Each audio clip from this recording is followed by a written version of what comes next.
Here in the churchyard at All Saints in Rington, Somerset, a plaque marks the birthplace of its most famous son, the philosopher John Locke, who was baptized here in 1632. And if you're curious, Rington's most famous daughter is Hannah More, playwright and abolitionist. She also has a bust in the church. But Locke is critical to our story because he's the great theorist of freedom in the Anglosphere. The British had been free from time immemorial. They had been free as a habit. And Edward Coke is the great explicator of the practice of liberty, how it functions in the courts. But Locke is the one who comes and gives it a theoretical foundation. He's actually in exile until the Glorious Revolution. After James II is booted out, William and Mary come in. Provided they accept the Bill of Rights, Locke can come back and publish his famous second treatise on government. And if you're curious, what about the first treatise? Well, it is a refutation of the theory of the divine right of kings. It's almost unreadable today because nobody believes that stuff. If you want to see a man give a flying body slam to a disarticulated skeleton, I recommend it. Otherwise, it's the second treatise that should command our attention. Because Locke analyzes from first principles, from a state of nature, a condition. It's not a Hobbesian feral war of all against all. Locke believes that moral law still applies in a state of nature, that we still have rights. The problem is that we have no effective way of securing them.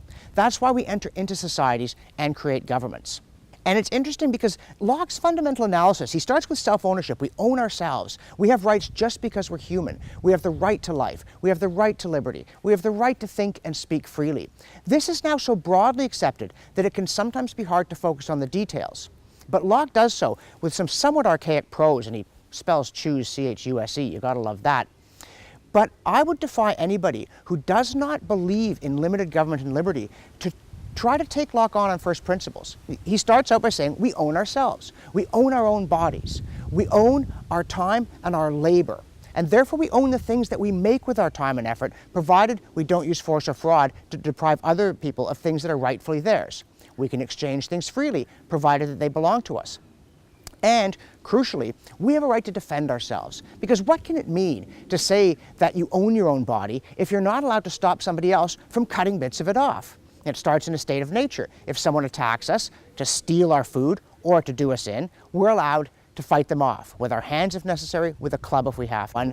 But then when we enter into society and government, we delegate the right of self-defense. But we don't give it up. We just delegate it. We say to the state, we expect you to protect us. We expect you to maintain an army and fight off invasion. And if you need the services of citizens to come to us and enlist us in that effort, we expect you to have law courts and enforce prohibitions on crime. And if we go to the sheriff, we expect him or her to listen to us and issue a writ and to have the mechanisms of justice operate. But if the state cannot help us, or will not help us, if there isn't time to summon a policeman, or if the state is indifferent to our safety, according to Locke, this inherent right reverts to us. Locke says very clearly, couldn't be clearer, self-defense is a part of the law of nature, nor can it be denied to the community, even against the king himself. So, we may defend ourselves if the state does not defend us. We may defend ourselves from the state. And I say again, if you don't accept Locke's analysis, what is your view of our relationship to one another and to the body politic?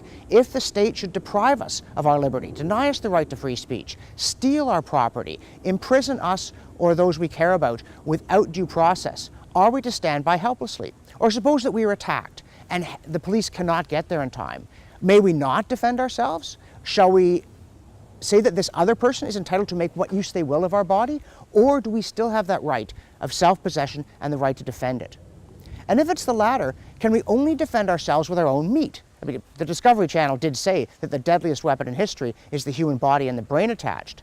But if we own ourselves and have a right to preserve ourselves, does it not follow that we are entitled, if our life is in danger or we are faced with crippling injury, we are threatened with sexual assault, that we can pick up a stick and hit the person to make sure they stop, or a wrench, or anything that may be necessary to ensure that our theoretical right to protect our own bodily integrity is guaranteed in practice. The Canadian Charter of Rights and Freedoms, it promises us security of the person.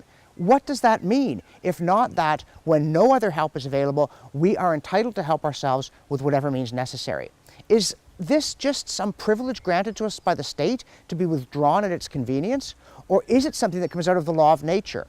I think almost everybody today would agree that human rights inhere in being human. It's why we treat everybody decently. We do not discriminate on the basis of race or physical handicap or anything, because everyone is valuable just because they're a person, an individual with the same rights, that same self-ownership, that same inherent importance that we all have. But if that's the case, if you accept that analysis, how can you deny us the right to defend ourselves against a threat from wherever it comes?